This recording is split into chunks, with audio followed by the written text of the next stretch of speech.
Ya, terima kasih. Kita semangat terus nih untuk 2 hari lagi. Harus semangat ya.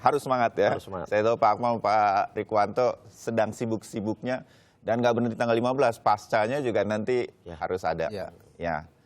Masalah keamanan ke Pak Rikwanto dan masalah persiapan ke Pak Akmal. Apa aja Pak yang sekarang masih menjadi kendala 2 hari ini? Baik, terima kasih. Intinya secara keseluruhan hampir di atas 95% semua kesiapan sudah oke, tidak persoalan. Pemerintah dalam konteks ini adalah memberikan dukungan. 6 dukungan yang kita berikan, dukungan terhadap data, dana, koordinasi keamanan ketertiban, koordinasi tentang dukungan teknis, kemudian mendorong tingkat partisipasi pemilih, dan terakhir tentang membangun netralitas ASN. Ini kita komunikasikan dan kita koordinasikan terus, baik di tingkat provinsi maupun kabupaten kota. Jadi ini setiap saat Pak Akmal dan jajaran berkoordinasi terus dengan KPUD masing-masing daerah ya. Pak Menteri perintahkan kita lakukan secara optimal mungkin untuk memberikan dukungan terhadap kesuksesan pilkada. Yang banyak mencuat nih Pak di media, termasuk Kompas TV, banyak terus mengawasi atau terus bertanya bagaimana soal kita betul-betul bisa datang ke TPS dan menggunakan hak pilih kita. Sementara ada yang belum ada di daftar pemilih tetap dan lain-lain.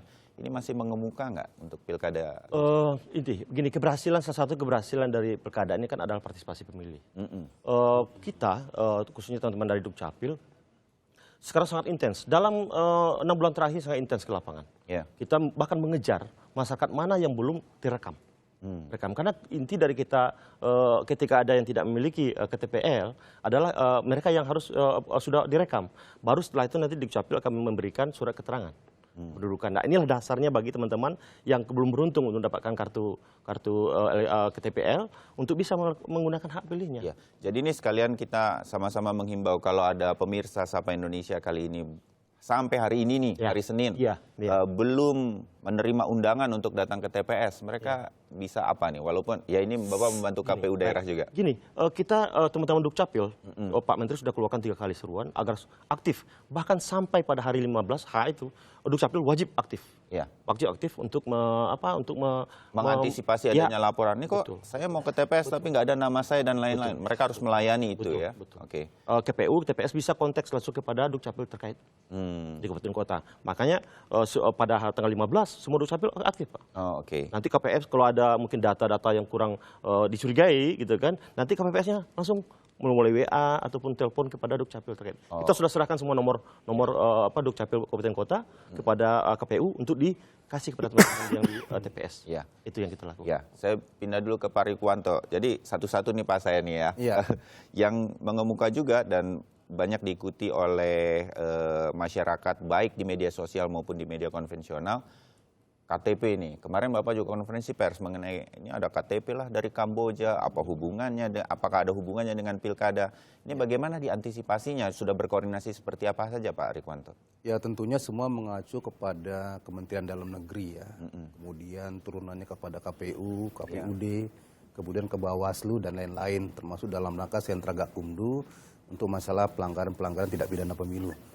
Dalam kaitan ada kiriman 36 KTP, kemudian 34 NPWP ya. Itu sudah kita adakan crossing, cek dengan pihak Bea Cukai, pihak Bawaslu juga, KPU juga. Ya adanya cuma segitu. Nah ini sedang ditelusuri oleh Bea Cukai. Dari mana pengirimnya, siapa, apakah memang ada. Kalau ada seperti apa, untuk apa. Kalau tidak ada, siapa yang mengadakan. Mohon maaf nih, kadang-kadang kita juga secara ngobrol begitu, ini beneran atau jangan-jangan hanya kemudian ada yang mengirim sedemikian rupa sehingga seolah-olah ada upaya hal-hal semacam ini kan itu menjadi obrolan kita juga kalau lagi ngopi ya Tapi Pak. memang itu mesti dipertegas Dan itu diperjelas, harus. Polisian akan memeriksa. Kita harapkan sebelum pemungutan suara sudah ada keterangan tentang hal tersebut ya, apa dan bagaimana. Kemudian kalau ada isu yang di medsos ada ratusan ribu, 3 kontainer sedang ada di pelabuhan atau di bandara, itu tidak benar. Ini nggak benar. Tidak ada. Jadi ya. Sudah diperiksa oleh kepolisian ya? Sudah. Jadi cuma 1 amplop saja. Dan kalau berkaitan dengan tadi ya, DPT, DPS ya, itu nanti secara teknis dari KPPS dengan peraturan daripada Kemendagri ya, termasuk juga undang-undang pemilu. Oke. Pak Rikwanto sama Pak Akmal, kita sudah tersambung di line telepon dengan Ketua Bawaslu Pusat, Pak Muhammad. Selamat pagi, Pak Muhammad. Selamat pagi, Mas Bayu. Selamat pagi, Bapak. Selamat Ya. Pagi, Pak Muhammad. Ya, Pak Muhammad, terima kasih sudah bergabung bersama kami melalui line telepon. Nah, Pak Muhammad nih, kita ingin dengar juga sekalian, mungkin juga banyak hal-hal yang harus kita klarifikasi mengenai menjelang pilkada 2 hari lagi. Tidak hanya di Jakarta sekali lagi. Pertama yang saya ingin tanya, Pak Muhammad, yang kita selalu paling tidak akhir-akhir ini dengar begitu ya, ini ada intimidasi supaya pertama di Jakarta tidak datang ke TPS, memilih salah satu calon begitu. Sementara di luar ada beberapa daerah yang ada calon tunggal sehingga calon tunggal tersebut katanya kan melawan kota kosong sesuai dengan aturan yang ada. Nah, yang mengkampanye untuk memilih kota kosong artinya mereka beroposisi begitu juga mendapat intimidasi. Tolong ceritakan nih Pak Muhammad, upaya-upaya apa saja yang kemudian sudah dilakukan agar hal ini tidak terjadi intimidasinya kepada masyarakat untuk datang ke TPS 15 Februari?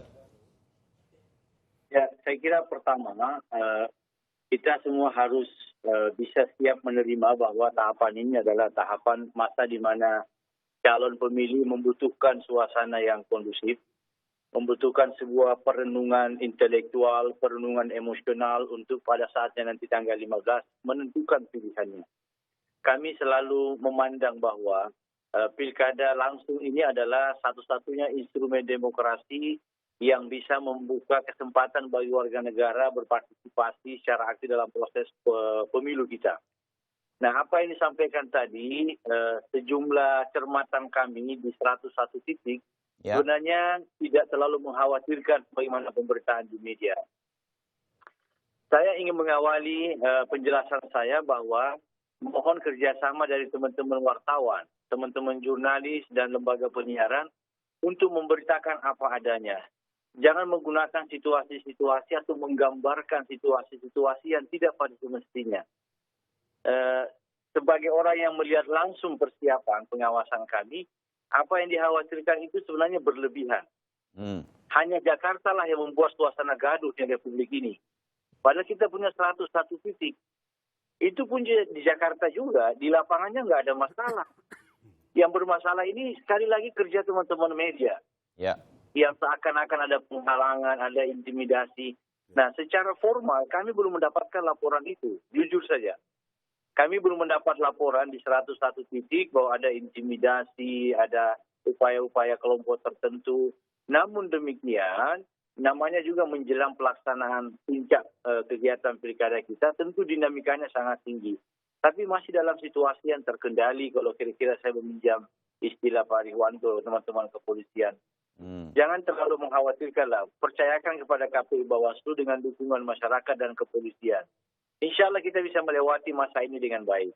Baik, oke. Baik, kita terima tadi Pak, apa yang Bapak menjadikan kritik membangun juga untuk media, apalagi sebetulnya masyarakat lebih banyak menerima informasinya di media sosial begitu. Nah, Bawaslu kemudian juga melakukan pantauan begitu, bekerja sama dengan berbagai pihak untuk memantau media sosial ini juga terutama di masa tenang sebelum tanggal 15, Pak Muhammad. Iya benar. Jadi memang kalau media-media mainstream ya, saya kira sudah bisa memahami aturan pelaksanaan kampanye kita dan hari ini tidak ada lagi kampanye dalam segala bentuk. Nah sekarang ini memang media sosial ini adalah sebuah tantangan yang tidak mudah. Kami beberapa waktu lalu sudah melakukan koordinasi dengan Menteri Komunikasi dan Informatika. Beliau juga concern mengawal proses ini. Jadi Bawaslu atau Panwaslu di seluruh Indonesia itu akan melakukan pengawasan terhadap media-media sosial yang mencoba melakukan praktek-praktek kampanye atau mencoba mendiskreditkan, menjelek-jelekkan atau melakukan provokasi. Ingat, sekarang kita sangat ketat melakukan penanganan pelanggaran, bukan lagi pencegahan. Pada masa-masa seperti ini, kalau ada media-media sosial atau akun-akun dari netizen warga negara yang ternyata melanggar ketentuan, Undang-Undang 10 2016 tentang pemilihan gubernur, bupati, wali kota, itu sekarang tegas mengatakan, bunyinya setiap orang, apakah dia tim sukses yang terdaftar di KPU atau bukan, tetapi yang penekanan kalimat undang-undang itu adalah setiap orang. orang itu boleh masyarakat biasa, boleh tim sukses, atau mungkin pemantau. Jadi ini saya minta kerjasama dari, ya tentu mungkin teman-teman yang selama ini menggeluti media sosial untuk bisa melakukan kontrol bersama begitu. Baik, Pak Muhammad, saya beralih dulu ke studio. Pak Rikwanto, yang juga beredar lagi-lagi di media sosial sih kami menerimanya, dan kita tidak menampilkannya di layar karena ada lambang-lambang dari salah satu calon. Ini terjadi di DKI begitu, berkaitan dengan kita sih menerimanya sebelum masa tenang melalui media sosial. Ada foto-foto, oh ini ada kartu, sedemikian rupa mungkin Anda di rumah juga menerima foto-foto tersebut dengan iming-iming nanti kalau sudah memilih salah satu calon akan mendapat, bisa mengkredit 50 juta rupiah begitu. Nah, hal semacam itu pasti Pak Rikwanto juga menerima, Pak Muhammad juga mendengarkan, dan itu apakah kemudian juga segera ditindaklanjuti Pak Rikwanto? Ya memang, karena itu kan money politik ya kan? Pilkada ataupun pil yang lainnya tempat itu agak berbeda dengan sebelum-sebelumnya. Jadi 5 tahun terakhir ini kan marak teknologi informasi luar biasa. Sehingga medsos itu menjadi sarana komunikasi yang paling efektif, baik persahabatan maupun perkelahian kadang-kadang. Setuju Pak Rikwanto. Menampilkan hal yang macam-macam di situ ya. Nah, kebetulan eventnya sedang pilkada, itu dimanfaatkan juga. Informasi-informasi lama kan di elektronik itu tidak hilang. Filenya ada, dipanggil lagi muncul. Biarpun yang kemarin zaman kampanye atau sebelum-sebelumnya atau lambang-lambang, gambar-gambar paslon terutama, itu gampang saya bisa dimunculkan lagi. Apalagi yang di-create baru lagi kan, untuk supaya mendekati tanggal 15 ini diingatkan seperti iklan. Nah, ini memang kita sedang kerjasama dengan Bawaslu juga, dengan Kemenkominfo. Minimal bagaimana meniadakan, kalau tidak bisa meniadakan, tidak bisa menyetop itu, menghambat. Bukan karena menghambat kebebasan orang berekspresi di dunia maya, tapi kita hormati Minggu Tenang ini tidak ada kampanye. Jangan berdalih yang aneh-aneh, macam-macam, demi masa, demi umat, demi apa, itu dimunculkan. Nah, itu kan nanti jadi pertanyaan bagi calon-calon yang lain. Itu kok boleh ini enggak, ini boleh ini enggak, jadi persaingan enggak sehat jadinya. Nah, ini kita sedang dalami, mudah-mudahan dari sistem yang ada, Kemenkominfo, Bawaslu, Polisi, sudah bisa menekan ini, paling tidak. Paling tidak begitu ya. Pak Muhammad, sedikit ke Bapak mengenai masih beredarnya segala sesuatu yang berkaitan di media sosial. Sudah ada tindakan yang akan dilakukan atau menerima laporan begitu Bawaslu, Pak Muhammad? Kalau media sosial itu saya kira sangat banyak laporan dan temuan pengawas pemilu. Apalagi pada hari tenang ini yaitu tidak dibenarkan. Jadi kita juga sudah melakukan koordinasi dengan Kementerian Komunikasi dan kepolisian untuk melacak media-media sosial atau akun-akun yang mencoba melakukan kampanye atau mungkin melakukan provokasi atau menjelek-jelekkan pasangan calon lain. Tidak terlalu sulit bagi Bawaslu untuk bekerja sama dengan kepolisian karena kita sudah menggunakan juga undang-undang lain. Dalam Undang-Undang 10 2016 ditegaskan bahwa kalau pengawas pemilu menemukan pelanggaran, di mana pelanggaran itu menggunakan undang-undang lain untuk ditindak, itu juga terbuka peluang bagi Bawaslu merekomendasi.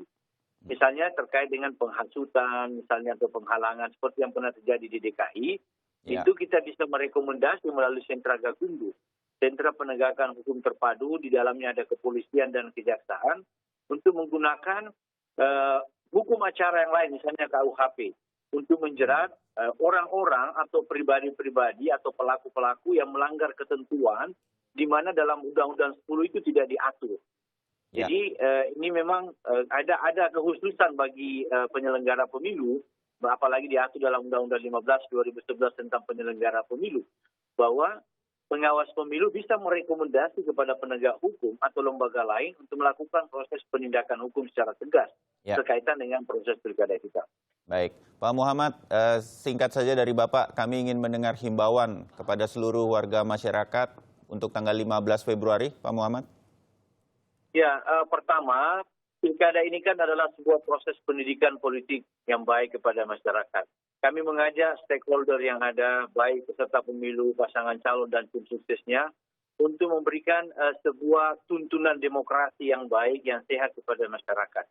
Jangan karena target-target ingin mencapai kursi-kursi kekuasaan, tetapi sesungguhnya ada tujuan mulia dari pilkada ini, yaitu kita menghadirkan sebuah proses demokrasi yang bermartabat. Terkait dengan pengawasan pemilu, kami ingin mengajak semua elemen bangsa ini untuk membantu pengawas pemilu dalam melakukan pemantauan. Kalau kita bisa melakukan pencegahan, itu sangat terhormat. Tapi kalau ada pelanggaran, kita siap melakukan penegakan hukum secara tegas. Terima kasih. Baik, Pak Muhammad, terima kasih. Ketua Bawaslu, Badan Pengawas Pemilu Pusat.